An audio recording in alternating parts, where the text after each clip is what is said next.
Atenção jovens da nossa querida UMAD SJP, a nossa mocidade aqui em São José dos Pinhais. E a minha palavra agora é de bem-vindo a você que está fazendo parte dessa EBJ do ano de 2021. Uma EBJ que será marcante para todos nós. Quero pedir a Deus que você tire o melhor desses momentos de aprendizado e que Deus possa falar contigo e que tudo isso venha a ser para o seu elevo espiritual. Aproveite, porque essa oportunidade é única para mim e única para você. Seja muito bem-vindo na nossa EBJ. Galerinha, tô aqui para falar um pouquinho da nossa loja Bike Shop. Estamos 30 anos no mercado, especializado em bike. Então quero falar um pouquinho do que a gente tem. Nós temos um diferencial, nosso suporte técnico é top. Por quê? Porque nós somos todos ciclistas, piloto de teste. Nossa galera é tudo profissional aqui. Nossa equipe é especializada na oficina. Temos Bike Fit também e temos uma empresa de turismo. Essa empresa de turismo leva vocês para o Brasil inteiro, tá? Então nós fazemos turismo no Vale Europeu, na Estrada Real, no Caminho da Fé, em Gramado, Serra do Rio do Rastro e em um monte de lugares.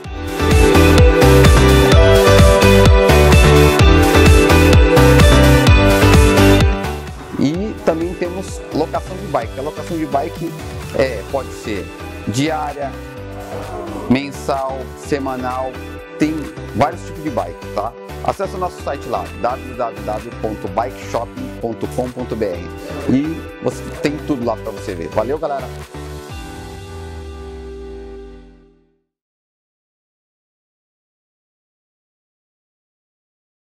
Cursos 100% online a partir de R$ 5,00 por dia. É só na Fael. Confira os cursos. Olá, queridos. A paz do Senhor Jesus a todos que estão participando da IBJ e assistindo essa videoaula. Que alegria e que prazer poder estar falando ao coração de vocês, tanto de vocês que estão assistindo essa videoaula, participando da IBJ, como de você que postumamente, talvez terá acesso a esse vídeo.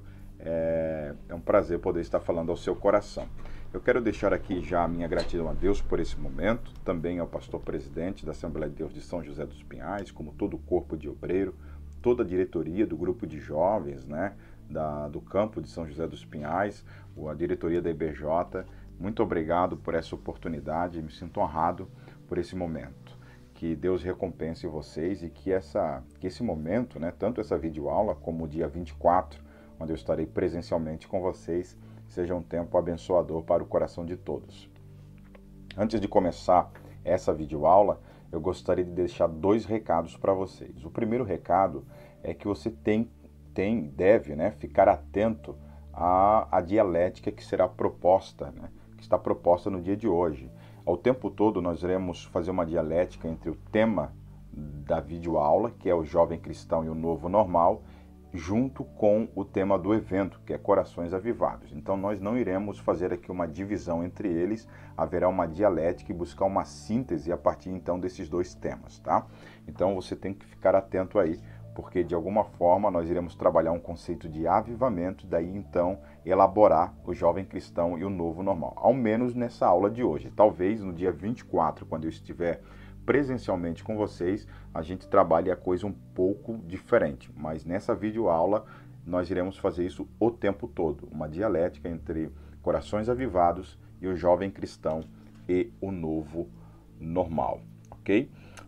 O outro aviso é que talvez eu não consiga concluir o assunto de hoje, talvez eu não consiga concluir o assunto de hoje. Caso isso aconteça, fique descansado, porque no dia 24 então a gente conclui, ok? Então se eu não conseguir chegar ao final hoje dessa lição, dessa videoaula, fique tranquilo, porque no dia 24 então a gente vai abordar o assunto que ficou faltando, os pontos que ficaram faltando.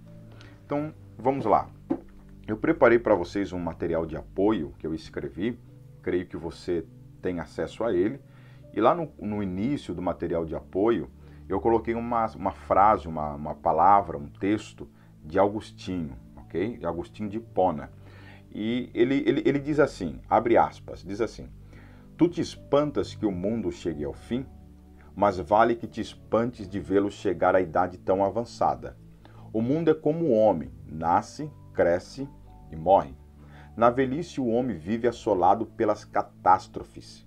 Cristo diz, o mundo vai partindo, o mundo está velho, o mundo sucumbe, o mundo provecto respira ofegante. Mas não tenha medo, tua juventude há de se renovar como a águia. Agostinho de Hipona. Eu tirei esse fragmento das palavras de Agostinho de um sermão, um sermão que Agostinho escreveu quando o Império Romano estava sofrendo ali sinais de decadência, né? Esse sermão foi escrito por Agostinho em 410 aproximadamente. Agostinho é um teólogo e filósofo da igreja ali pelo quarto século, né, depois de Cristo, e ele enfrentou uns desafios assim muito grandes, né? E um dos desafios que ele enfrentou foi dar uma resposta coerente acerca do cristianismo e da decadência de Roma. Roma estava sendo saqueada pelos bárbaros que começaram a saquear as pequenas aldeias que possuíam a Roma, e foram, logo mais tarde, Roma acabou caindo, né, para os bárbaros, e acontece que os romanos começaram a se questionar. Por quê? Porque antes do cristianismo se capilarizar por todo o Império Romano, o Império Romano era uma grande potência, era aquilo que poderia se chamar da grande dádiva da civilização ocidental até então, né? Talvez uma das coisas mais impressionantes que a humanidade já tinha visto até aquele momento. Então, como o Império Romano era muito forte, muito grande, muito vistoso, né, aconteceu que os romanos começaram a se questionar quando esse império começou a ruir. E coincidiu que a queda do Império Romano, ele acontece justamente quando o cristianismo está capilarizado pelo Império. Então, os romanos tinham deuses, vários deuses, um panteão de deuses, né? Tem ali uma mistura dos deuses gregos, da mitologia grega, da mitologia romana, elas se fundem, né? E muitas das divindades gregas se tornam também as divindades romanas, elas acabaram se fundindo ali.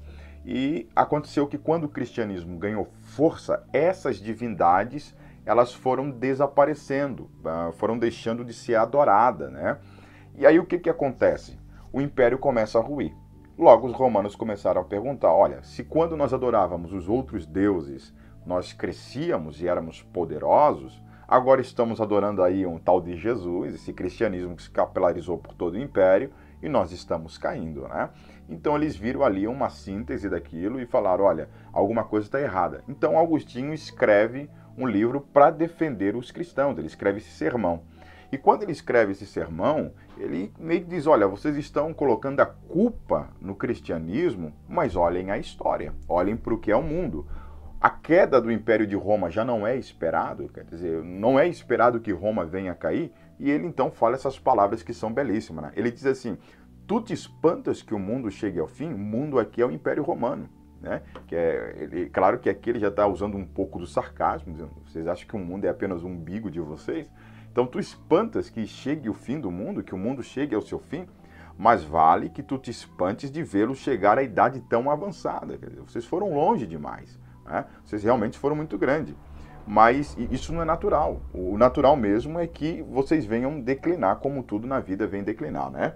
O mundo é como o homem, nasce, cresce e morre. O homem aqui também, ele está falando, mundo e homem, ele está fazendo alusão a Roma, né? Nasce, cresce e morre. Na velhice, vive assolado pelas catástrofes, ou seja, aqueles sinais de entropia, de destruição, de finitude que o império estava começando a sofrer, né? Todas aquelas ruínas, é o que acontece com o ser humano quando ele vai envelhecendo. Na velhice vai chegando as enfermidades, vai aparecendo os sinais da sua fabilidade, da sua humanidade, da sua fragilidade. E Agostinho está dizendo, olha, o império também é assim. Por isso Cristo diz, o mundo vai partindo, o mundo está velho, o mundo sucumbe, o mundo provecto respira ofegante, ou seja, vai dando sinal de cansaço. Mas não tenha medo, a tua juventude há de se renovar como a águia. E aí ele não está falando necessariamente de Roma, ele está dizendo que a sucessão de impérios, ela acontece o tempo inteiro. Ou seja, se Roma é vista como a grande dádiva da civilização, um outro momento, outro grande império seria visto como a grande dádiva da civilização, ou seja, porque isso é um ciclo que não se acaba. E no material de apoio eu cheguei a fazer ali, eu cheguei a discorrer tanto uma visão apocalíptica, né, porque o Apocalipse ele tem esse caráter de você entender a fabilidade do mundo, né, como o mundo é muito frágil, como todos os nossos impérios, eles são construções como se fossem construções de madeira, que o cupim só precisa de tempo e oportunidade para destruir, porque fatalmente vai destruir, vai cair, todo grande império cai, toda grande empresa cai, toda grande marca cai, toda ela cai na solidão, no abandono, no esquecimento e por fim acaba morrendo. Isso é natural, a vida é assim, o mundo é assim, né? A vida é uma sucessão de fatos, o mundo é uma sucessão de fatos, onde nós estamos vendo morrer e nascer velhas e novas soluções o tempo todo. E Agostinho está tentando enfatizar isso para os romanos e também para muitos dos cristãos que estavam sendo perseguidos pelos romanos, né? E eu coloquei ali o texto de Eclesiastes, capítulo 1, versículo 9, quando ele diz que não existe nada de novo debaixo do sol. Por quê? Porque ao morrer um império, levanta-se outro.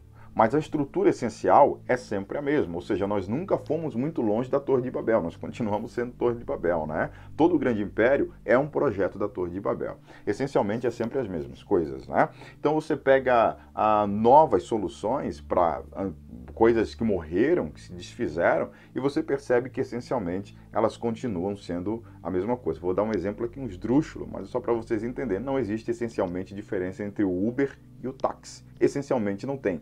A roupagem é outra e os benefícios são outros, mas essencialmente o serviço continua sendo o mesmo, né? Continua sendo táxi, mas com uma roupagem um pouco diferente. Então o mundo é assim. Por isso não existe nada de novo debaixo do sol. Também não existe nada de novo debaixo do sol, e eu quero que você me entenda, não é só no sentido de roupagem, né? Mas no sentido de que as coisas passam, e que elas precisam ser renovadas, reinventadas, né? E isso não escapa nem mesmo ao reino de Deus, isso não escapa nem mesmo à igreja, isso não escapa nem mesmo aos nossos projetos e anseios espirituais. Jesus diz que o reino de Deus é feito de coisas novas e coisas velhas, ou seja, as coisas velhas são aqueles princípios inegociáveis do reino de Deus, que nós nunca deixaremos de fazer, mas que recebem uma nova roupagem. Com o passar do tempo, eles vão se desgastando e recebem uma nova roupagem, um novo renovo, uma nova forma de olhar, de ver, de enxergar, de perceber, de discernir, de se relacionar com aquilo. Ok? Eu vou dar um exemplo aqui, a Santa Ceia. A Santa Ceia é um princípio inegociável. Nunca haverá uma igreja que não recorra ao poder simbólico da Santa Ceia, ou que abra mão da Santa Ceia. Você não pode abrir mão da Santa Ceia. Isso é um princípio inegociável. Porém, a roupagem, o modelo de fazer ceia muda. Muda de estado para estado, de cidade para cidade, de igreja para igreja e de tempo para tempo. Se no tempo da igreja de Corinto, por exemplo, a ceia era chamar o povo, sentar e um jantar mesmo, banquetear mesmo, um grande jantar, hoje o nosso é apenas um suco de uva e um pedaço de pão. E o que vale não é necessariamente o que estamos comendo, mas é sobretudo o poder simbólico daquele ato. Ok? Então, essencialmente, o poder simbólico do ato continua sendo o mesmo. A roupagem e o modelo acaba se alterando. E por isso que Salomão diz que não há nada de novo debaixo do sol. E por que isso é importante? A gente perceber, entender, discernir isso. Por que isso é importante? Porque isso não escapa à igreja. Isso não escapa à igreja. É normal você ouvir pessoas dizerem assim, a igreja mudou. É como se a igreja não fosse mudar. A igreja sempre muda o tempo todo. Por quê? Porque pessoas mudam, gerações mudam, e nós estamos aí sendo afetados por uma série de novas filosofias, teologia, percepção, conhecimento científico, prático, teórico, uma série de conhecimentos que antes nós não tínhamos, né? E não tínhamos tomado nem sequer conhecimento. Quer dizer, aquela velha história, não existe nada de novo debaixo do sol, mas existem muitas coisas que nós não conhecemos, né? E na medida com que nós vamos conhecendo, as coisas vão se alterando, o processo de relacionamento vai se alterando, as coisas vão se alterando, e por isso tudo vai mudando. Então a igreja também muda, não existe uma imunidade da igreja acerca disso. A igreja também muda, ok? Mas o que eu digo que a igreja muda, e as pessoas às vezes parecem não entender, é que o processo, ou o caminho espiritual da igreja também sofre mudanças. Pessoas dizem, a igreja mudou muito, ou a igreja muda, ou algumas pessoas que dizem a igreja não é mais a mesma, a igreja perdeu o fervor espiritual. Outros dizem, nunca houve um tempo da igreja que a igreja esteve tão mal. É normal você ouvir pessoas dizendo, olha, nunca houve uma geração tão fraca como essa. Eu suspeito que isso seja mentira. Eu suspeito que isso seja um engano, né?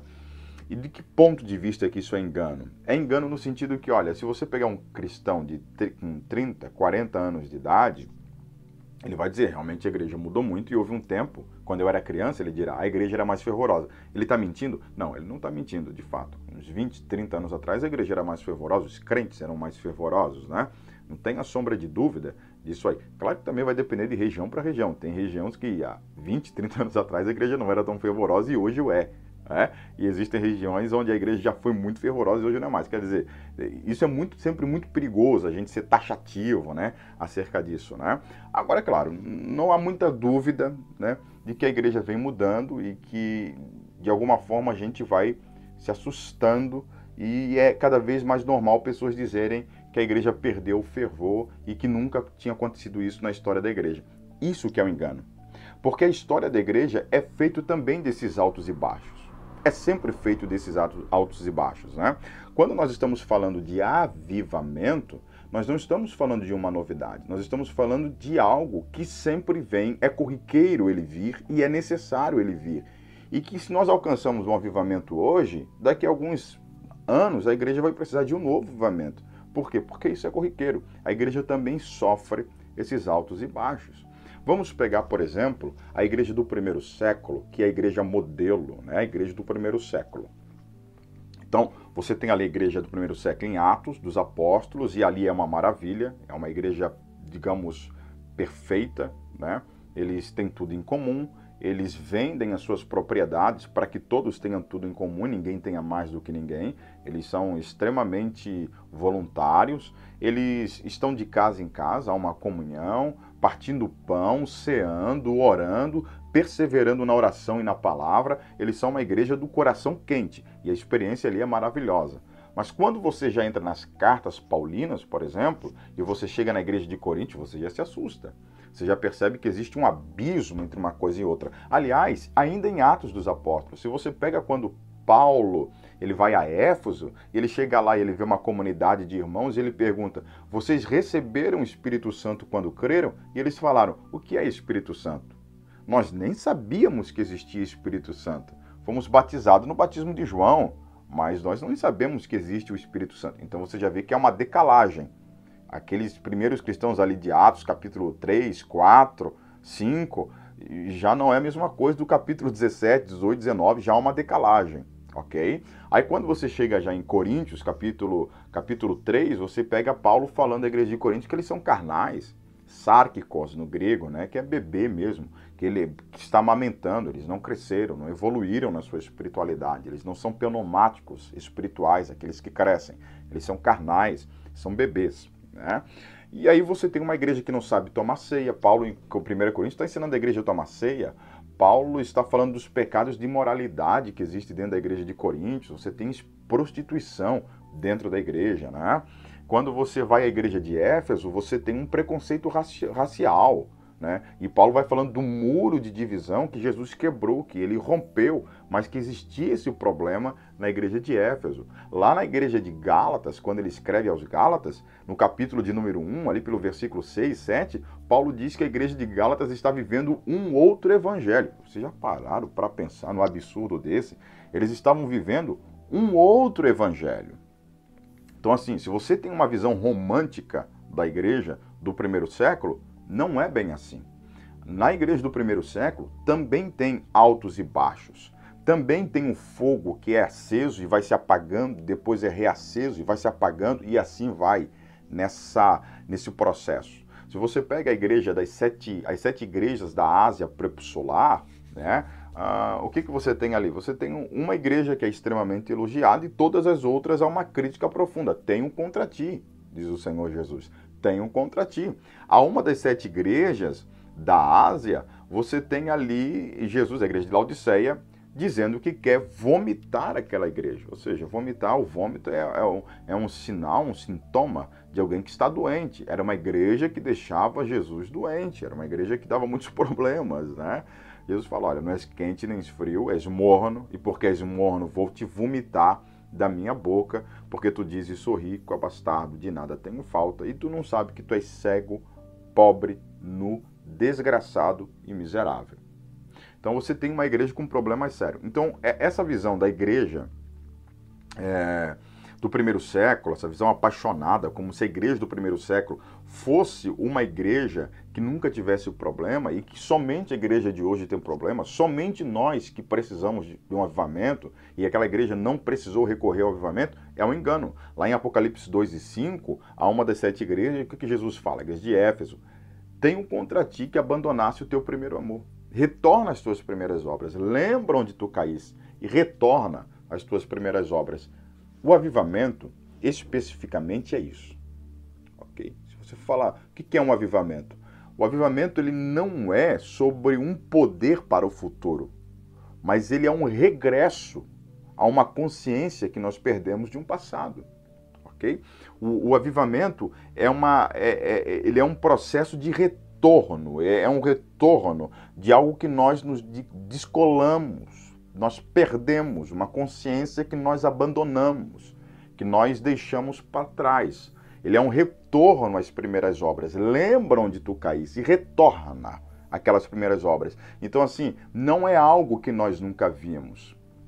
Não se trata de um poder que nós nunca recebemos, ou de um poder que nós não temos. Nós temos o Espírito Santo, nós somos cheios do Espírito Santo. Não se trata de um poder que nós não temos, mas de uma consciência que nós perdemos. O avivamento é isso. Ele é um retorno a uma consciência que nós perdemos, ok?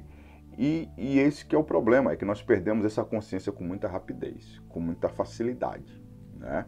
E talvez nesse nosso tempo nós estejamos, e aí quando eu digo nós, eu digo um todo, né? Não se fazendo, eu não estou dizendo exatamente vocês, a igreja de São José dos Pinhais, eu estou dizendo a igreja brasileira, né? Rompendo inclusive as placas denominacionais, né? Rompendo inclusive isso. Estou dizendo nós como igreja, aqueles que são o corpo de Cristo. Talvez em algum momento a igreja brasileira tenha perdido a consciência do que é essa igreja. Talvez nós estejamos muito mais preocupados com o sucesso do que com a fidelidade, por exemplo. Ok? E julgando as coisas pelaquilo que dá certo. E se estiver dando certo, a gente acaba achando que está certo. E não é exatamente assim, né? Talvez sejam esses os problemas que nós temos. Mas o que eu gostaria que ficasse bem claro para os irmãos é que o avivamento não se trata de um poder que nós não temos. Clamar a Deus por um poder que nós não temos. Não é sobre isso. O avivamento é sobre uma consciência que nós perdemos. Sobretudo é clamar a Deus por um quebrantamento do nosso coração. É clamar a Deus para que Deus abra uma porta de retorno para o ponto de onde nós caímos, das práticas que nós abandonamos, das obras que nós deixamos de fazer, ok? O avivamento, sobretudo, é isso aí. Ao menos é isso que o próprio Jesus vem se queixando às igrejas do Apocalipse, né? E que a gente vai percebendo ao longo da história da igreja e que nós também percebemos no livro do profeta Oséias, que foi o livro que os irmãos escolheram, né? Um texto do livro do profeta Oséias que os irmãos escolheram para a nossa IBJ, né? E eu gostaria de ler para vocês o versículo que foi acolhido para a gente pensar sobre corações avivados, que está no livro do profeta Oséias, no capítulo 10, e no versículo de número 12, que diz assim: Eu disse, o Senhor disse, né? Plantem boas sementes de justiça e terão uma colheita de amor. Arem o solo endurecido de seu coração, pois é a hora de buscar ao Senhor, para que Ele venha e faça chover justiça sobre vocês. Eu estou usando aqui a versão, a NVT, nova tradução, né? Muito boa, inclusive. E eu acho realmente um versículo poético demais, né? Se fosse só poesia, já estaria lindo, né? Mas é além de poesia, é a palavra de Deus mesmo, né? Que diz: plantem boas sementes de justiça e terão uma colheita de amor. arem o solo do vosso coração endurecido, pois é hora de buscar ao Senhor, para que ele venha e faça chover justiça sobre vocês. Queridos, esse livro do profeta Oséias, como eu disse, ele é extremamente propício para a gente falar de avivamento, né? Extremamente propício. Ele tem uma linguagem pesada, e todo o arcabouço profético que existe nesse livro, ele nos remete muito a uma espécie de quebrantamento, né? Como se Deus o tempo todo estivesse falando muito mais ao coração do povo do que à razão do povo, né? Muito mais ao coração do povo. Olha o que Deus fala aqui, ó: plantem sementes de justiça e terão uma colheita de amor. É uma linguagem de amor mesmo, de coração, né? Arem o solo endurecido do seu coração. Parece que o tempo todo Deus está falando muito mais ao coração do povo do que à razão do povo. E isso se faz presente desde o capítulo de número 1 de Oséias. Se você pega lá o capítulo de número 1, a partir do versículo de número 2, você tem ali uma conversa de Deus com Oséias muito interessante. Deus olha para Oséias e fala assim: Oséias, meu filho, está na hora de você casar. E eu quero que você escolha uma mulher especial para você casar. E a Bíblia diz que Deus dá ordem a Oséias para que ele vá até as prostitutas, as mulheres de vida fácil, as prostitutas, e case com uma delas. Escolha uma daquelas prostitutas para se casar. E assim Oséias faz. Ele diz que ele vai e se casa com uma daquelas prostitutas, né? Com Gomer.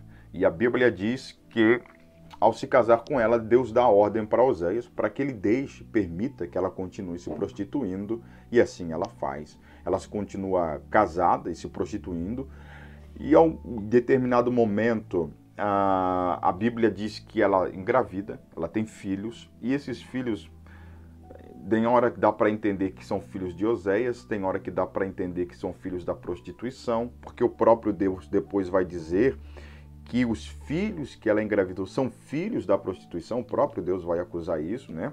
Então tem hora que dá para entender que são filhos de Oséias, hora dá para entender que são filhos da prostituição, não dá para ser tão preciso nisso, mas fato é que ela continuou casada, engravidou, teve filhos, e esses filhos ela continuou se prostituindo, né? Casada com filhos e se prostituindo, né?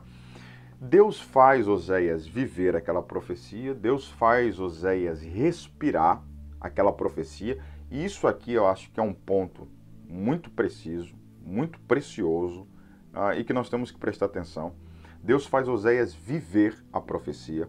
Geralmente, o que mais acontece hoje, nós achamos que a profecia é algo psicografado, né? Ou como que se Deus fosse até o profeta, tomasse o sentido do profeta e ele começasse a escrever. Ou como que se Deus levasse o profeta até uma praça, ele levantasse a mão e começasse a profetizar, até o templo e ele começasse a profetizar. E não é bem isso, não é bem verdade, né?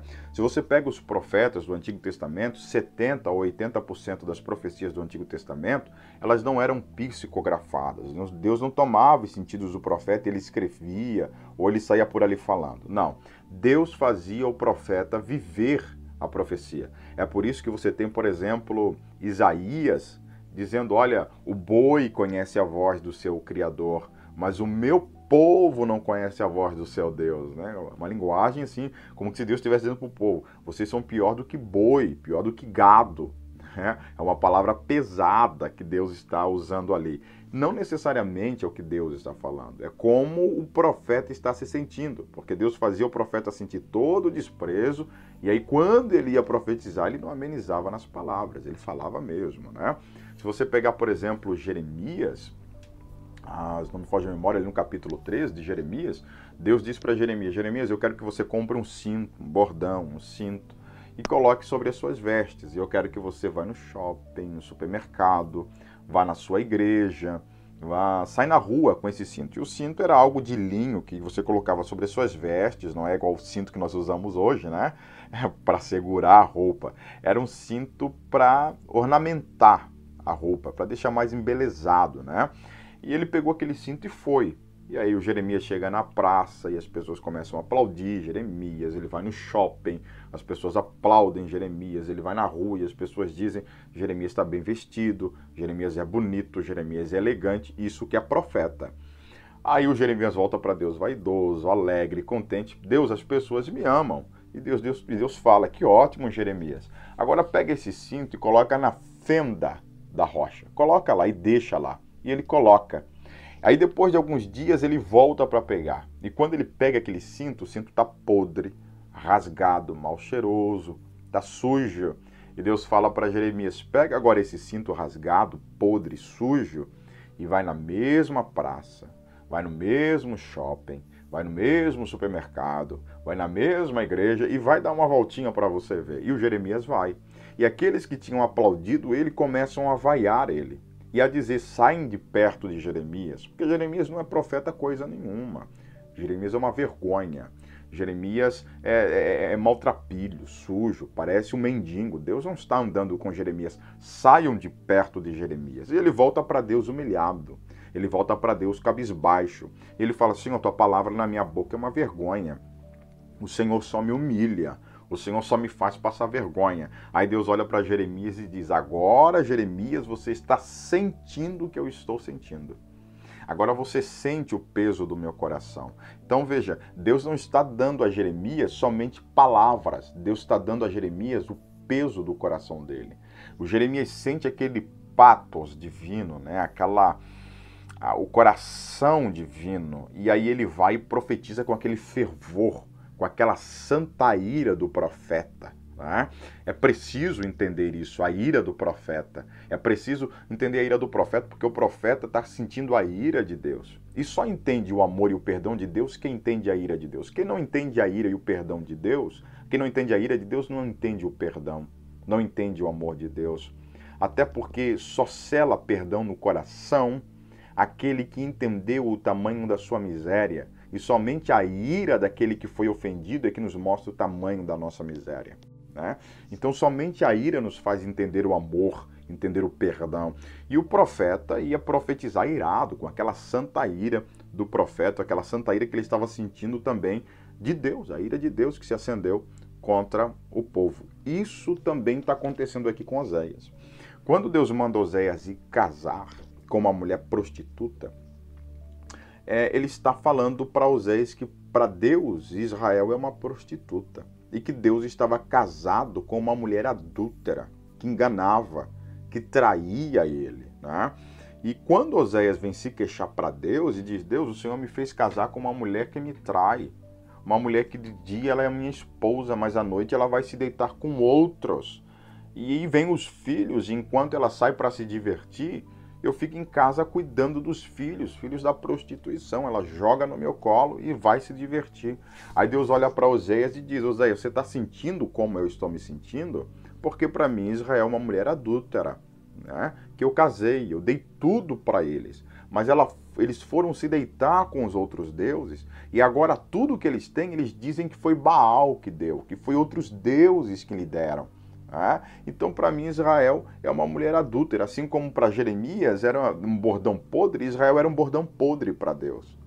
Nesse caso, é uma mulher adúltera, que de dia eles se deitavam com Deus, louvavam a Deus, festejavam a Deus, guardavam a lei de Deus, mas à noite, e aqui é uma metáfora, à noite eles iam se deitar com Baal e com outros deuses. Então, eles se prostituíam com outros deuses. E Deus faz o profeta sentir tudo isso. Aqui tem dois pontos que eu gostaria que vocês prestassem atenção, que eu considero muito rico. Primeiro ponto é você entender essa linguagem do Antigo Testamento. Nós que temos uma cultura ocidental invernizada pelos gregos, e aí quando eu digo uma cultura ocidental invernizada pelos gregos, eu estou dizendo que a nossa teologia não escapa a esse verniz grego. Eu estou dizendo que a nossa cultura cinematográfica não escapa desse verniz grego, que a nossa arte não escapa e que a nossa forma de ver, a nossa forma de produzir, teologia, arte, cinema, livros, tudo isso tem um verniz grego. E a nossa forma de ler também tem todo um verniz grego, uma lente grega, né? Nós olhamos para o mundo com lentes gregas. Quando nós lemos o livro do profeta Oséias, você tem que tirar essa lente grega, porque o Antigo Testamento ele não tem influência grega. O que tem influência grega é o Novo Testamento. O Novo Testamento tem muita influência cultural e literária da filosofia grega, né? Se você lê Platão e depois você lê o Novo Testamento de Platão, você percebe essa similaridade que existe do ponto de vista literário. Não estou falando da revelação, mas do ponto de vista literário entre a filosofia grega e a teologia cristã, né? Quando você lê o Antigo Testamento, você tem que tirar esse verniz. Eu vou dar um exemplo aqui para ficar mais preciso para os irmãos entenderem o que eu estou falando, né? Veja, o Deus de Oséias é um Deus que faz Oséias casar com uma mulher prostituta, né? A fim de que ele sinta o coração divino. Então você vê que é um Deus que sente, é um Deus que pulsa, é um Deus que repudia o seu povo e ao mesmo tempo ama o seu povo. Se você pegar o versículo de número 9 e o versículo de número 10, no versículo de número 9, na parte B do versículo, Deus fala assim, ó, vocês não são mais o meu povo, vocês não são mais o meu povo, Israel não é meu povo, e portanto eu também não serei mais o vosso Deus. Eu também não serei mais o vosso Deus. Aí no versículo 10, Deus fala, mas virá o tempo, porém, em que todo o povo de Israel, a nação, será como a areia à beira do mar, será como a areia da praia. Então, no lugar onde lhes foi dito, vocês não são meu povo, se dirá, vocês são filhos do Deus vivo. Então, assim, você tem até uma epígrafe ali, né? Entre o versículo 9 e o versículo 10, você tem uma epígrafe, ou seja, a quem interpretou e colocou a epígrafe, interpretou entendendo que existe uma decalagem de tempo, uma diferença, um abismo de tempo. Então, é como se Deus tivesse dito para o povo de Israel através de Oséias. Oséias está sentindo o que eu estou sentindo? Diz para esse povo que eu não quero mais saber deles. Eles não são mais o meu povo e, portanto, eu também não quero mais ser Deus deles. Eles romperam a aliança, eu vou romper com eles também. Ok? Aí depois de muito tempo, sei lá, depois de alguns meses, depois de alguns anos, Deus olha para Oséias e diz, volta lá, Oséias. Diz para o povo que eu estava muito brabo, mas diz para eles que eu estou interessado em reativar a aliança com eles, em renovar, em reavivar essa aliança, essa consciência deles comigo e de mim para com eles. Então faz o seguinte, diz para eles que chegará um tempo que eles voltarão a ser chamados de meu povo, e eu serei o Deus deles, e eles serão chamados de filho do Deus vivo. Então, assim, há uma relação passional entre Deus e o povo de Israel. Isso no Antigo Testamento. Quando você vai para o Novo Testamento, a forma de perceber isso é diferente. Por quê? Porque no Novo Testamento, a teologia e a forma de perceber Deus não é do fato concreto da vida, dos sentimentos, de Deus pulsando no coração do povo. Não é do fato concreto.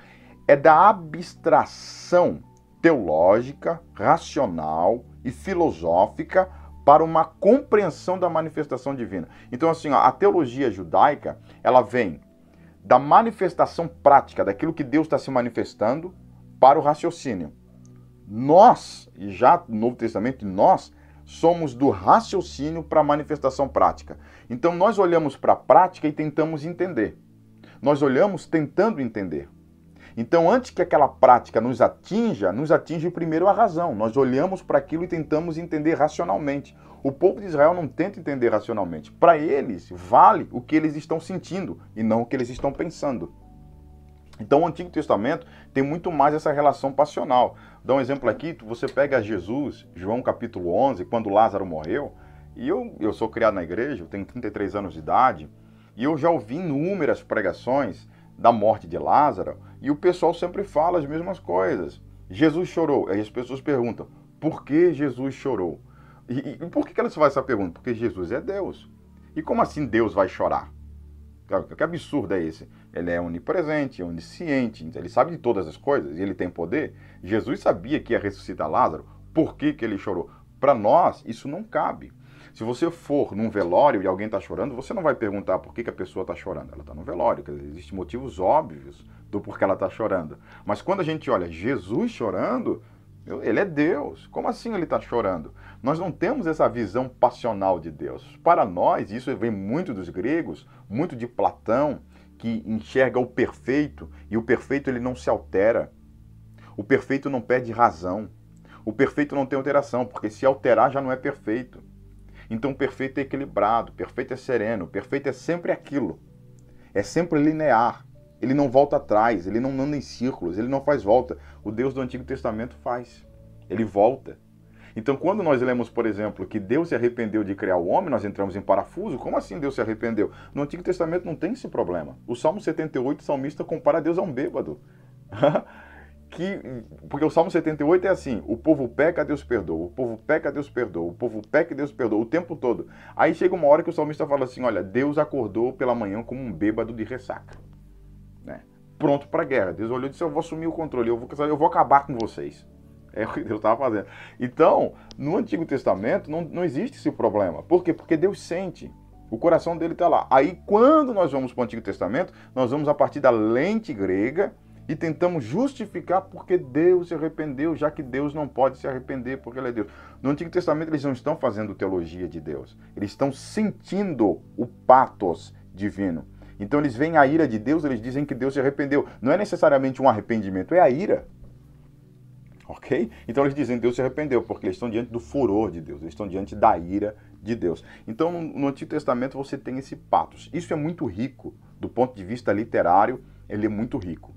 O outro ponto, e esse é o que você tem que, assim, você não pode perder isso de vista, que é quando você olha para o livro do profeta Oséias, está muito escancarado aqui. O outro ponto é que Deus derrama sobre o coração do profeta o coração dele, os sentimentos divinos.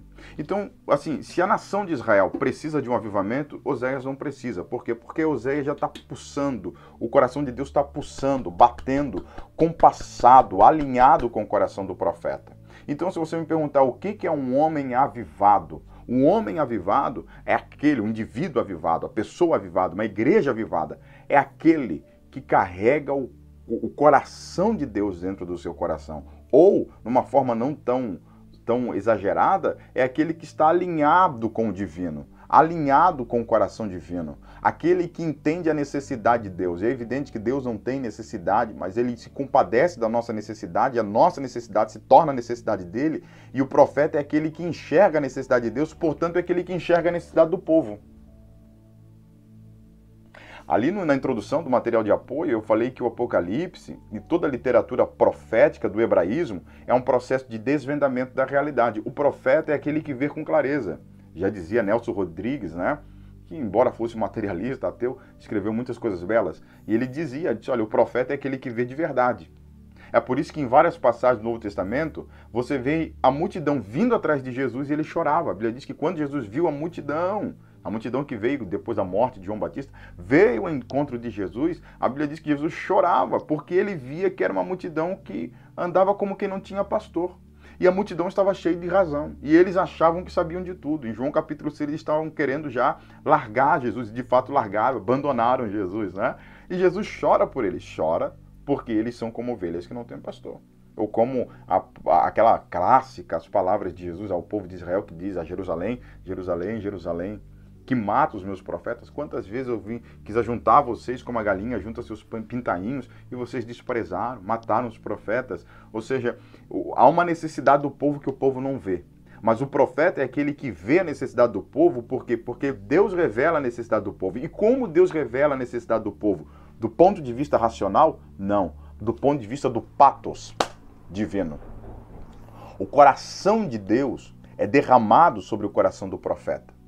O que é uma igreja avivada? O que é o avivamento? O avivamento, gente, muito mais do que recuperar uma consciência, voltar àquelas obras, é sobretudo também sentir a batida do coração de Deus. Perceber a miséria do mundo. E a miséria do mundo dói no coração de Deus. E é perceber isso, é gemer com Deus, é chorar com Deus, é lamentar com Deus, é clamar com Deus.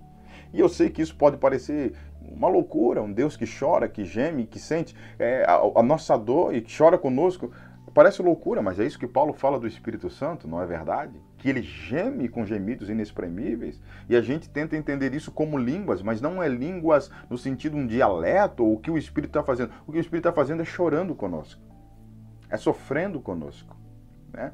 Ainda hoje no dia 14, que eu estou gravando essa videoaula, eu fiz uma postagem no Instagram onde eu falava exatamente disso. É impossível ferir alguém sem antes ferir a Cristo.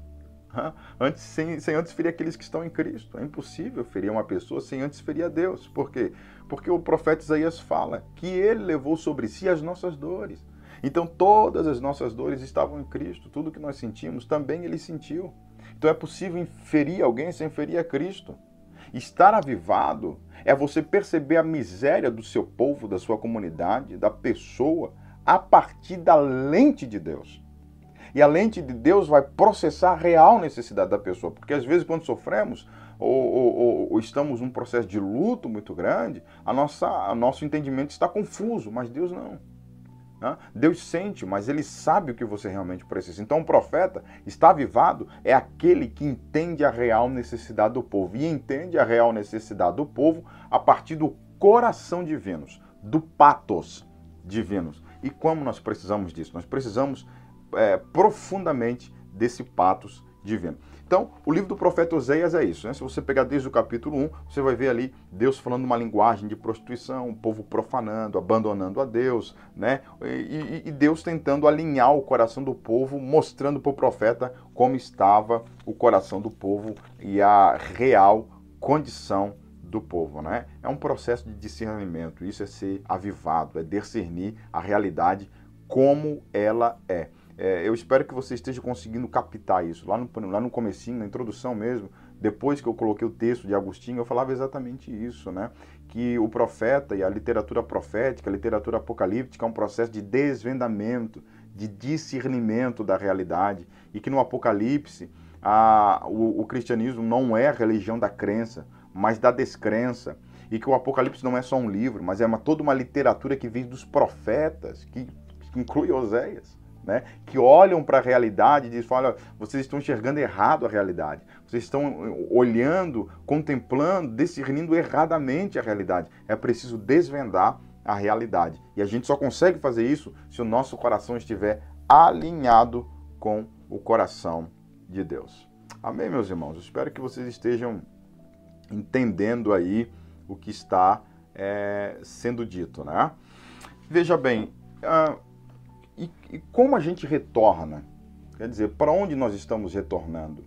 O que nos desalinhou de Deus? E aqui agora eu vou entrar um pouco mais a fundo acerca do jovem cristão e o novo normal, né? O que nos desalinhou? Quando foi que nós perdemos o contato com esse alinhamento do coração divino? Quando foi que descompassou o nosso coração do coração do Eterno? Quando foi que nós perdemos esse patos divino, né? Quando foi que nós perdemos isso? A semelhança do povo de Israel, né? O profeta Oséias traz muitas denúncias contra o povo de Israel, e uma dessas muitas denúncias é o processo de fragmentação, de abandono do povo de Israel com a lei de Deus, mas também com o seu semelhante, né? Aliás, essa é uma denúncia que Deus faz em quase todos os livros dos profetas, né? A maioria dos profetas, Deus sempre faz essa denúncia do povo que abandonou o órfão, que abandonou a viúva, que abandonou os pobres. Na própria lei de Israel, você tem lá os mandamentos de Deus, que você não poderia colher o alimento, né, daquilo que caísse do pé da fruta, né, do mantimento que caísse do pé, você não podia colher. Era proibido colher, era necessário deixar para os pobres, para aqueles que não tinham terra para semear e tal, você não podia colher. A lei de Deus exigia que você cuidasse dos pobres, que você tivesse o cuidado com os mais desfavorecidos. Aliás, assim, Deus prova o rico com riqueza e prova o pobre com pobreza. Todos estão sendo provados, ainda que não percebam, né? Mas todos estão sendo provados, né? E não pense que ser provado com riqueza é melhor. Não é, não. A Bíblia diz que dificilmente o rico entrará no reino dos céus, tá?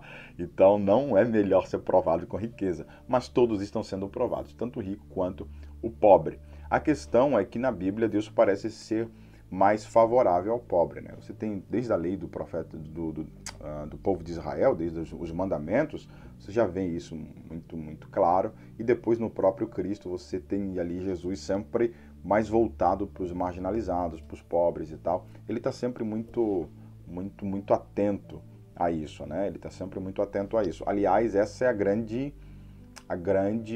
qualificação de um líder. O líder é aquele que se identifica com o sofrimento do povo, dos oprimidos, daqueles mais que mais sofrem. Se você pega Moisés, ele deixa de ser chamado filho da filha de Faraó, ele foge de lá, mas não só por causa do chamado de Deus, mas ele foge de lá porque ele foi solidário a um dos seus irmãos, né?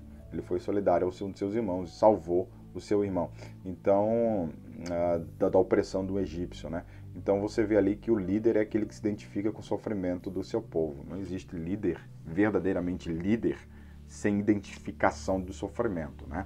E o povo de Israel, em algum momento, perdeu essa identificação, não apenas com o coração divino, mas também com o coração do seu semelhante. Eu ousaria dizer que sempre que nós perdemos o patos divino, esse alinhamento com o coração de Deus, isso vai refletir na forma como nós nos relacionamos com o nosso semelhante. João já vem falando isso. O apóstolo João fala que aquele que diz amar a Deus, mas odeia e não ama o seu irmão, é mentiroso. E o amor de Deus não está nele. Quer dizer, aquele que está alinhado com o coração de Deus, necessariamente está alinhado com o coração do seu semelhante. E o povo de Israel tinha perdido isso, né? A prostituição, ela não era apenas espiritual, ela era também cultural, no sentido de que ela relacional. Ela profanou também a relação de um com o outro, né? Entre eles, como comunidade. Eles perderam essa relação. E aí, no material de apoio que eu coloquei para vocês, eu coloquei sobre um novo normal, né? Ou seja, um mundo com novas tecnologias, ele se apresenta de forma diferente, e como essas novas tecnologias, como essas novidades, como o cinema, como a literatura, tem empobrecido a nossa ambição espiritual. E quando eu digo ambição espiritual, eu digo ambição de relacionamento, o homem de espírito, que é aquele que procura os valores transcendentes, como beleza, verdade, justiça, amizade, né? Como o esteticismo moderno tem empobrecido, desmotivado o relacionamento, o tato, o contato, que é o grande projeto da modernidade. O grande projeto da modernidade é uma casa muito grande vazia de pessoas. Vazia de pessoas, ou seja, um indivíduo solitário. Hoje você pega um jovenzinho de 15 anos de idade e o sonho do camarada, 15, 16, 17 anos, é ir morar no meio do mato, né? E ele acha que família é ruim, que pai é ruim, que mãe é ruim, que irmão é ruim, que amigos são ruins, e ele só pensa em morte e tal. Por quê? Porque ele está desprezando os relacionamentos, né? E o ser humano é um ser relacional. Não existe nada fora da relação. Gente, fora da relação, nem Deus existe. Nem Deus existe fora da relação. Desde o princípio é a Trindade. E o relacionamento da Trindade entre eles é um elo de amor perfeito. Por isso que Deus é amor o tempo todo. Nunca houve um tempo em que não houve Trindade, que não houve relacionamento. Desde sempre. Deus é eterno. A eternidade é um ato de relacionamento. Fora do relacionamento, nada existe. Nem mesmo Deus. Deus é um ser relacional. O C.S. Lewis, no livro Cristianismo Puro e Simples, até tinha ele por aqui, no Cristianismo Puro e Simples, ele diz que Deus é um ser relacional, que aqui Deus compartilhou em nós, a imago Dei, a imagem de Deus no homem, Deus compartilhou em nós algo que é análogo à sua natureza, e ele diz isso é um ser relacional, né? Ou seja, é um relacionamento. Fora do relacionamento, nada existe. Nós nascemos num relacionamento, somos feridos num relacionamento e só podemos ser totalmente curados dentro de um relacionamento. E foi exatamente a partir desse prisma que eu coloquei ali sobre a uberização das relações. O Uber faz parte desse novo normal, né? Desse novo mundo, dessa nova formatação do mundo. Eu confesso para vocês que até hoje, inclusive, pelo menos até agora, quando eu estou gravando essa aula, né, no dia 14 de julho, eu só usei o Uber uma única vez, né? E eu achei um serviço muito bom, muito interessante, né? Mas o que é interessante do Uber é que o Uber ele não exige um compromisso de 24 horas. Ele não exige um compromisso de 24 horas, né? Ou seja, você não tem uma obrigação de fazer uma corrida, se você é motorista do Uber, você não tem uma obrigação de fazer uma corrida e tal, você não tem um relacionamento tão presente assim com a empresa, você não está lá batendo o cartão o tempo todo, você não tem um relacionamento de pertencimento, ok? ele não exige fidelidade, você pode trabalhar em outras coisas e tal, e de repente, eu estou aqui indo para casa e eu posso fazer uma corrida de Uber. E você faz. Então ela não exige um comprometimento o tempo todo, não exige ali um relacionamento, uma fidelidade de relacionamento. Não exige pertencimento, né? E de alguma forma, nós estamos vivendo uma uberização dos relacionamentos. Hoje as pessoas se sentem deslocadas no mundo, por quê? Porque elas não pertencem a nada. O camarada não consegue se achar no mundo, por quê? Porque ele não pertence a nada, não pertence a ninguém. Então ele participa com todo mundo, ele está junto com todo mundo, mas está pouco conectado com todo mundo. Ou está extremamente conectado, mas não ligado. Não necessariamente ligado, ok? Ele está junto ali e tal, mas não está com interesse de coração, não está com toda a alma, ele está sempre incompleto, sempre fragmentado, ele não tem um comprometimento. É normal você ver pessoas simplesmente hoje pegando uma carta de referência, alguns nem pegam e simplesmente abandonam a sua comunidade de fé, né? Eu vou para cá, eu vou para lá, vai onde o vento sopra. O vento sopra, leva ele e ele vai em qualquer lugar. Por quê? Porque ele não tem pertencimento algum, né? Isso é muito perigoso. Muito perigoso. E de alguma forma isso já está esboçado lá em Gênesis capítulo 4, quando a Bíblia diz que dentro de um culto, né, o primeiro homicídio da história aconteceu dentro de um culto, a Bíblia diz que Caim oferece um sacrifício a Deus, Abel também ofereceu um sacrifício a Deus, e Deus se agradou do sacrifício de Abel, mas não se agradou do sacrifício de Caim. E por causa disso, Caim mata o seu irmão Abel. Então o que você tem ali? Você tem um culto maior do que a vida. Quando a pessoa coloca o culto acima da vida. Se você pegar o islamismo, por exemplo, essa é uma realidade do islamismo, né? O culto está acima da vida. Então se você profanar o culto deles, eles matam. E matam por quê? Porque o culto para eles é mais importante do que a vida. E Deus reprova isso. O culto não está acima da vida. Por quê? Porque o culto é a própria vida. O culto é a própria vida. Não existe uma fragmentação do culto e da vida. O culto é a própria vida. Isso depois ficou mais claro com a vinda de Jesus, né? Onde o divino se misturou na vida, né? O divino veio e o divino agora come, o divino bebe, o divino dorme, o divino tem amizade, o divino se relaciona, ou seja, o divino agora está em tudo que nós fazemos. Isso está muito claro na figura de Jesus, né? Na pessoa de Jesus. Mas quando você pega Caim e Abel, você tem exatamente isso, uma fragmentação do sagrado e da vida. Ele está separado. Então Caim mata o seu irmão Abel, e quando Deus vem falar com Caim, porque se você faz algo errado, você teme, né? Mas Deus vem falar com Caim e o Caim é dissimulado. Deus fala, onde está o teu irmão Abel? E o Caim fala, por acaso sou eu protetor, cuidador, babá do meu irmão? Entendeu? O que eu tenho a ver com meu irmão? De alguma forma, Caim é pai ancestral daquilo que nós somos, dessa nossa individuação, né? De alguma forma, o que tenho eu a ver com isso? O indivíduo saiu da igreja, o que tenho eu a ver com isso? Olha, o irmãozinho lá está desanimado, o que tenho eu a ver com isso? Olha, o grupo de jovens está precisando, o que tenho eu a ver com isso? De alguma forma, nós não sentimos responsabilizados, nós não sentimos responsáveis pelo nosso próximo. E isso é um perigo. Isso é a uberização das nossas relações. Ou seja, eu estou junto, mas não sou responsável. Como que não é responsável? Eu congrego aqui a vida inteira, mas eu não sou responsável. Como que não é responsável? Hoje em dia você ouve com muita frequência as pessoas falarem salvação é individual. Olha, isso é uma verdade e não é. É um paradoxo. Eu digo, não chega nem a ser um paradoxo, né? É apenas um erro de percepção. Veja bem, salvação individual? É individual no sentido de que quando Jesus voltar, ele te arrebata e ninguém vai te segurar. Não, olha, eu não quero que você suba, eu vou te segurar aqui, você vai ficar aqui comigo. Não, Jesus arrebatou. E nesse sentido é individual. Independente se teu pai é crente, se tua mãe é crente, se teus irmãos são crentes, se teu esposo, teu namorado é crente. Não interessa. Você está salvo, querido, ele arrebatou. Acabou, ok? Nesse sentido é individual. Não é individual, entretanto, no sentido mais essencial. Por quê? Porque no sentido primário e mais essencial da coisa, não é individual primeiro, porque alguém teve que morrer no seu lugar. Já começa por aí. Alguém morreu para você ser salvo. Então já não existe salvação individual.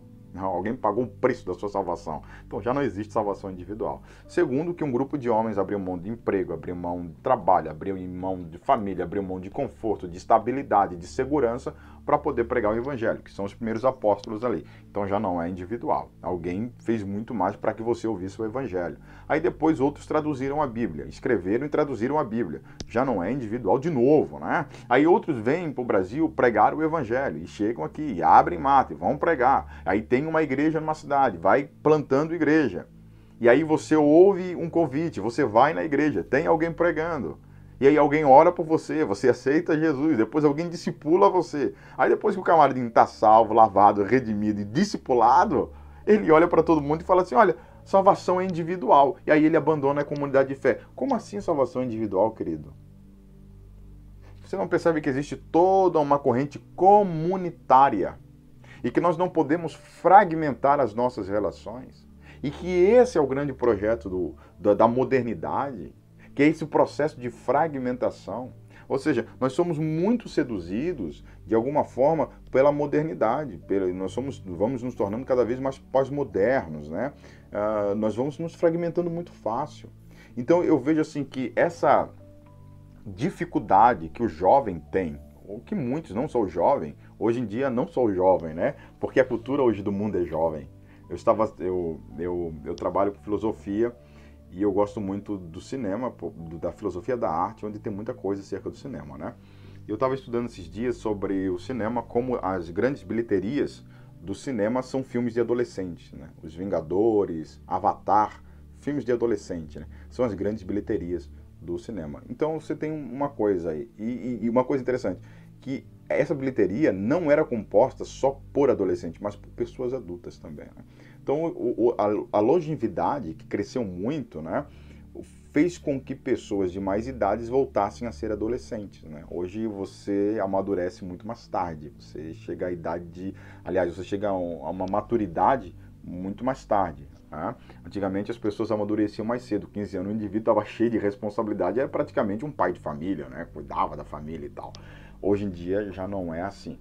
Então você hoje tem pessoas aí de 40 anos de idade que se vestem, se comportam e têm linguajar de uma pessoa mais nova. E quer dizer, ok, né? Cada um é cada um. Mas você acaba tendo essa coisa de uma cultura cada vez mais de massa, né? Onde as pessoas perdem a identidade. O jovem não consegue se achar no mundo e o camarada que já que é adulto, tem uma idade para ter um amadurecimento, tem uma dificuldade de afirmar a sua identidade. Porque a cultura de massa acabou não apenas massificando, mas também fragmentando de alguma forma. Parece um paradoxo, mas é verdade. Massificou, mas também fragmentou muita coisa. E é onde a identidade é difícil de se achar. Então, assim, antigamente o camarada achava a identidade dele a partir da família. Hoje em dia ele se rebela da família para achar a identidade dele num ativismo político, para achar a identidade dele em grupos que são fora da sua casa. Então, antes o filho seguia a profissão do pai, normal. Hoje em dia não, ele quer romper. Por quê? Porque a modernidade tem esse processo. Ela clama por isso, ok? Por essa liberdade, E essas várias liberdades fazem com que o indivíduo tenha maior dificuldade de ouvir um conselho ou de achar a sua identidade a partir daqueles que são seus, né? Então nós vamos fragmentando. Essa uberização das relações não está atingindo somente o jovem no que diz respeito à sua vida social, mas atinge sobretudo no que diz respeito à nossa igreja, né? É muito triste a gente ver pessoas achando que salvação é individual. É muito triste a gente ver pessoas achando que dá para fazer culto sozinho, né? Ou que esse é o ideal, ou que essa é a vontade de Deus. E não é assim. Não é assim. Se você pega Paulo falando sobre a ceia, lá em 1 Coríntios, ele fala assim, olha, sobre a ceia do Senhor eu não vos louvo. E por que eu não vos louvo? Porque cada um ajunta para comer sua própria ceia. Vocês são pessoas individuais. Olha a uberização das relações lá. Por isso Salomão diz que não existe nada de novo debaixo do sol. Pois é, a crítica de Paulo na ceia é exatamente essa.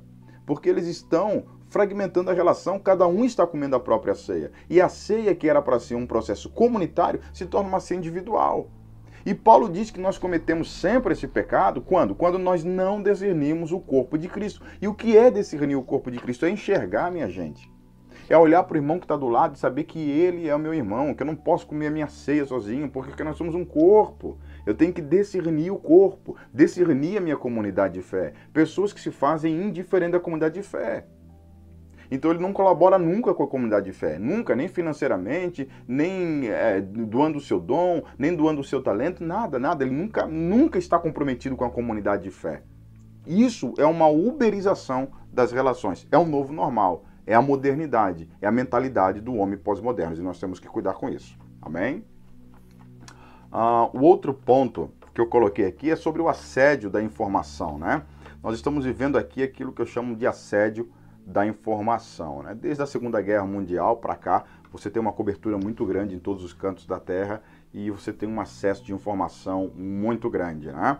E junto com esse acesso de informação, você acaba tendo também muitos outros motivos para idolatrar, para idolatria, né? A idolatria vem a partir de um conhecimento de algo novo. Nós estamos vivendo um assédio de informação muito grande. E o evangelho, ele não é um assédio de informação. O evangelho não é mais uma informação. O evangelho é uma transformação de consciência. E por que existe um dilema entre essas duas coisas? Porque de alguma forma nós tendemos a ter o evangelho como mais um. O evangelho está competindo hoje com uma série de informação. E quando eu digo informação, eu digo audiovisual. Por exemplo, Netflix é uma informação. Se você acha que filmes é só um processo de você sentar e assistir e se divertir com um bom filme, você está equivocado. Você está consumindo e está armazenando uma forma de ver o mundo. Gente, o mundo, em muitos sentidos, ele é uma forma de... A nossa forma de enxergar o mundo, em muitos sentidos, é uma lente que nós ganhamos. Existem coisas da vida que você não sabe. E que se alguém nunca falar para você, você nunca vai ver. E dependendo de quem falar para você, você vai enxergar aquela coisa diferente. Então assim, você não está vendo, seus olhos estão tapados para aquela coisa. Alguém vem e tira a sua mão daqui da frente e você vê aquela coisa. Isso é uma pessoa que está falando, você vê aquilo. Então você vê de um ponto de vista. Se alguém tirar esse aqui, você vê de um outro ponto de vista. Ok? E leva muito tempo até que você consiga enxergar tudo. E até lá, você vai tomar decisões a partir do ponto de vista que você vê. Ok? Então, assim, Netflix, filme, música, livros, tudo que nós lemos, ouvimos, tudo está competindo com o nosso coração. Essas informações estão competindo com o nosso coração. E nós estamos vivendo um assédio de informação. Né? Ou seja, e essas informações estão mudando a nossa percepção de mundo, de Deus, de família, de valores, de caráter, de moral, de ética. Estão competindo com o nosso coração. E aí é que está o ponto. Porque o evangelho acaba, quando ele se torna mais uma informação, mais uma forma, ou seja, eu amo o evangelho, mas respeito outras religiões. Isso é um fato? É um fato. Você tem que amar o evangelho e respeitar qualquer outra religião. Agora saiba de uma coisa, amar uma coisa é aborrecer outras. Aceitar que as pessoas possam desfrutar é uma coisa. Aceitar ao ponto de dizer, olha, isso aí também pode ser verdade, é outra coisa. E isso aí é um engano. Você entende, não? E eu coloquei ali o exemplo de quando Paulo chegou na Grécia, né? E ele chega no Areópago, panteão grego, e quando ele chega lá tem vários deuses e tal. E ele fala, ó, esse Deus desconhecido que vocês estão adorando, tem toda uma história por trás que eu não vou explorar agora. Esse Deus que vocês estão adorando, Deus desconhecido, é o mesmo Jesus que eu prego, mas que vocês não conhecem. Né? Então, assim, o evangelho, gente, ele não é mais uma informação. O evangelho não pode competir com outras informações. Eu não posso simplesmente aceitar o evangelho e pacificamente aceitar outras coisas que são diferentes do evangelho e entender aquilo como verdade. Não. Quando alguém me pergunta, eu tenho que ser frontal, não deselegante. Mas uma coisa é você ser pacífico, outra coisa é você ser pacifista. O pacífico é aquele que apazigua. O pacifista é aquele que aceita todas as coisas para não criar atrito. É um covarde. Né?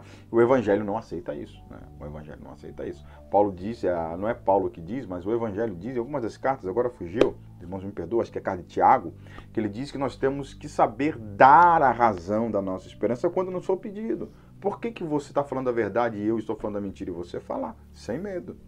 Okay? Porque o evangelho não está concorrendo, o evangelho é o Senhor no nosso coração. Ele é a verdade e nós somos guiados pela verdade. Não podemos ocultar a verdade. Amém? Nós temos esse problema. Hoje em dia, assim, o novo normal é você aderir tudo, né? Você aceitar pacificamente tudo. Eu costumo dizer o seguinte, quem não sabe odiar, não sabe amar. Se você não sabe amar, você não vai odiar também. Né? A diferença do amor não é o ódio. Né? A diferença do amor não é o ódio. O ódio e o amor estão caminhando muito juntos, muito próximos. Ter uma coisa é ter outra, ok? A diferença do amor, o abismo, né, o que está do outro lado, é a indiferença. A indiferença é opositora do amor, mas o ódio não. Por isso que Deus odeia o pecado, porque Ele ama o pecador. Se Ele não amasse o pecador, Ele não odiaria o pecado, ok? Então, o amor e o ódio é uma coisa... Amar o Evangelho é saber odiar, detestar as outras. Por quê? Porque o outro é mentira, aquela coisa é mentira. Então você tem que aborrecer o outro, o que não significa que você vai odiar aquele que adere o outro, ok? Deus aborrece o pecado, odeia o pecado, mas ama o pecador. O pecador adere o pecado, que Deus odeia, mas Deus não passa a odiar o pecador por causa disso, entende? Essa também deve ser a nossa relação com o mundo e com esse novo normal que se apresenta sempre pedindo que nós sejamos pacifistas, mas nós não somos, não. O Evangelho não está concorrendo com as outras coisas. E por fim, eu coloquei aqui no Novo Normal, o Jovem Cristão e o Novo Normal, eu coloquei sobre um reino secular onde o Natal nunca vem. E eu usei aqui duas situações, né? Primeiro eu usei aqui uma parábola que eu mesmo criei. Imagine que duas pessoas estão trabalhando numa cozinha, fazendo sopa para alimentar os mendigos, os pobres, né? Um é ateu e o outro é cristão. Qual é a diferença entre os dois? De um sentido meramente moral, se eu sou um mendigo, que alguém vai me dar comida, eu não me pergunto se um é um cristão e o outro é ateu. O ateu está fazendo aquilo porque ele acha que ele deve fazer, né? Um apelo moral, enfim, boa consciência, sei lá. E o cristão faz porque é cristão, porque acha que é um mandamento de Jesus, né? Então, assim, se eu sou um mendigo, eu não me importo quem é cristão, quem é ateu, eu simplesmente recebo a comida e sou grato, ok? Mas é evidente que existe uma diferença entre o que o ateu está fazendo e o que o cristão está fazendo. Né? E qual é a diferença? É que o ateu faz aquilo por um apelo meramente moral. Né? Ou seja, ele não está sendo religioso no que ele está fazendo, ele está fazendo aquilo pelo apelo meramente moral. Né? O cristão não faz isso pelo apelo meramente moral. Ele pode fazer por moral, mas não meramente moral. Por quê? Porque o Evangelho não é meramente moral. Gente, isso aqui é uma coisa que vocês têm que prestar muita atenção. Hoje nós estamos vivendo um país que tem 60%,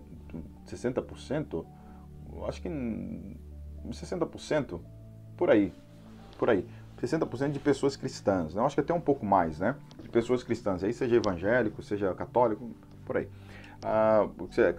Boa parte, a maioria da parte da população brasileira já é cristã, né, eu acho que até um pouco mais, já é cristã. Agora, veja bem assim, preste atenção, por causa desse apelo cristão que existe no Brasil, as pessoas querem moldar o Brasil a uma moral cristã. Né? Então você quer leis coercitivas que obrigam as pessoas a agirem de determinada forma. E isso é um perigo. Por que é um perigo? Porque Jesus não tem nada a dizer a quem não é seu seguidor, a não ser arrependam-se. Né? Jesus não tentou transformar Roma. Aliás, o silêncio de Jesus sobre Roma é uma coisa assim absurda. Né? Ele praticamente não fala nada. E quando Pedro quis fazer lá, os discípulos querem fazer um boicote a Roma, ele disse, olha, daí a Roma que é de Roma. Aquela velha máxima, quem está sujo, suje mais ainda, quem está limpo, limpo mais ainda, é isso aí mesmo. Não tem nada para dizer para Roma enquanto Estado. E Roma era opressiva, Roma era violenta. A paz de Roma, Pax Romana, era feita através de muita violência, de muito sangue. Talvez até por isso Jesus tenha dito, não vos dou a paz como o mundo vos dá. Porque Roma era violenta. E Jesus não tem nada para falar para Roma. Ele não tem boicote para promover a Roma. Roma faz o que ela quiser. Jesus trabalha com pessoas concretas. Okay? Com o indivíduo, ele olha para o indivíduo e diz arrependa-se. E se for discípulo, tem mandamento para seguir. Se não for, meu amigo, então ele que aproveite Roma do jeito que ele quiser, né? O pecado, o mundo jaz no maligno, ok? Então assim, nós vivemos hoje um apelo de tentar transformar esteticamente o país num país cristão, esteticamente. Quer dizer, o indivíduo pode não ser salvo, pode não ser crente, mas se esteticamente ele se comportar como crente, nós aceitamos e achamos bom. Isso é um perigo. Isso é um perigo danado. Nós seremos remetidos, por exemplo, aos perigos que aconteceu no templo de Constantino, onde todo mundo aderia à camiseta, ok? Sem olhar a etiqueta. Quer dizer, não se relacionavam com Cristo, apenas com o cristianismo, ok? E Jesus é maior do que o cristianismo. Então as pessoas adotavam, e uma coisa é melhor do que a outra, não dá, é inegável, cara. É muito melhor viver num país que tem todos os princípios cristãos do que aquele que é totalmente anticristão, não tenha sombra de dúvida, mas essa não é a missão da igreja. E quando a gente, por exemplo, o cristianismo não é meramente moral, por exemplo, guardar os mandamentos, existe alguma coisa de moralidade ali, né? No guardar os mandamentos. Mas não existe nada de meramente moral em dizer ressuscite os mortos, curem os enfermos. Não existe. É o poder de Deus. O cristianismo, o Cristo, o Evangelho, Paulo fala, é o poder de Deus para a salvação e não para o meramente moral. O poder de Deus que está conferido à igreja, a autoridade de Deus que está conferida à igreja, não é para o meramente moral. E nós estamos incorrendo nessa tentação. Abriu-se hoje uma concorrência ideológica e a igreja parece estar na linha de frente, ou seja, concorrendo também, achando que o poder e a autoridade da igreja é para transformar o mundo meramente moral. E não é. O evangelho não é para o meramente moral. É o poder de Deus para a salvação. Do que adianta o camarada ser bom esposo, um bom filho, trabalha, bem ordenado, não fuma, não bebe, não vai em balada, não se prostitui. O camarada, mas não aceitou Jesus, não nasceu de novo, vai para o inferno do mesmo jeito. Quer dizer, a gente só está perfumando o defunto. Para que adianta perfumar o defunto? Daqui a pouco o cheiro vai ficar insuportável. Entende, não? Então, assim, o reino de Deus não é sobre transformar homens maus em homens bons. Isso aí o budismo faz, o espiritismo faz. O reino de Deus é sobre dar vida aos mortos. Então esse projeto esteticista de um reino secular, ele é muito perigoso, onde o Natal nunca vem. E eu usei lá embaixo, né, coloquei já no finalzinho, um exemplo do C.S. Lewis, né, que escreveu as Crônicas de Nárnia. E nas Crônicas de Nárnia você tem lá um reino que é de Lewis, né, ele é dele aquele reino, mas que foi usurpado, tomado pela feiticeira, e que ele tem toda a aparência de Natal. Ele tem lá a neve, ele tem uns enfeites, ele é colorido, é bonito, né? Mas o Natal nunca vem, nunca é Natal. E isso é até um discurso que tem da Lúcia ali, com o Sr. Tôminus, né? Que tem ali, é um discurso que ela tem ali com aquele Sr. Tôminus e tal, onde ela fala, olha, isso aqui parece o Natal, parece que é sempre Natal e tal. E aí ele fala, olha, mas isso aqui nunca é Natal. Parece, mas nunca é Natal. Eu acho que um projeto esteticista, secular, é a mesma coisa. Essa é a nossa tentação de criar um reino secular, onde as pessoas são bem ordenadas, é a mesma coisa. É criar uma coisa com aparência de Natal, mas que nunca é Natal. E eu vou falar para vocês, a maior luta da fé não é contra os inimigos da fé. Não, isso já é esperado, porque é inimigo. Isso é bom porque daí a gente ora mais. Quando tem gente perseguindo a igreja ora mais. Os crentes ficam mais crentes. Então, assim, o grande problema da igreja não são os inimigos. O grande problema da igreja é a perversão da fé. É quando a coisa vai pervertendo. Os inimigos da igreja que dizem, eu sou inimigo da igreja, eu não sou cristão, eu luto contra a igreja, é bom, porque já está sem máscara, né? O problema é aqueles que têm máscaras. Que dizem ser, mas não são. Esses são os perigosos. Né? Esses são os perigosos, porque são esses que se pervertem. Então, assim, ó, temos que ficar muito atento, irmãos. Muito atento, muito atento. Esse projeto esteticista é um projeto que prostitui o reino de Deus. Que prostitui e que nos faz perder as obras, que literalmente são as obras que nós deveríamos fazer. Então, assim, avivamento é a gente voltar para as obras que nós estávamos fazendo e olhar para esse mundo de novo normal e saber que por detrás de toda essa aparência, de toda essa vestimenta que parece ser nova, essencialmente está a mesma coisa. Um projeto imperialístico. Um projeto de império, a Torre de Babel, tentando nos afastar de Deus, tentando nos descolar da nossa vocação, tentando nos descolar dos mandamentos de Deus, tentando nos descolar de uma aproximação do nosso coração com o coração do divino. Amém, meus irmãos? Eu espero que essa primeira aula tenha ficado clara para os irmãos, a proposta tenha ficado clara, e espero conseguir trabalhar um pouco melhor com vocês também no dia 24 acerca desse tema tão maravilhoso. Que Deus abençoe vocês, medite nessa palavra, pense nessa palavra, ok? Discirna nessa palavra, para que esse tema entre no seu coração e te mantenha alerta, para que nós sejamos avivados para fazer a obra de Deus com o coração quente, com o coração fervoroso diante da presença de Deus. Que Deus abençoe vocês, queridos, em nome de Jesus. Amém. Que bênção, que bom que você esteve aqui conosco. Uma aula abençoada, ministrada pelo presbítero Josiel Silva. E amanhã, não esqueça, amanhã o nosso pastor presidente, pastor Ival Teodoro da Silva, estará trazendo aí um momento de ensino nessa nossa IBJ que tem sido bênção para nós. Contamos amanhã com a sua presença.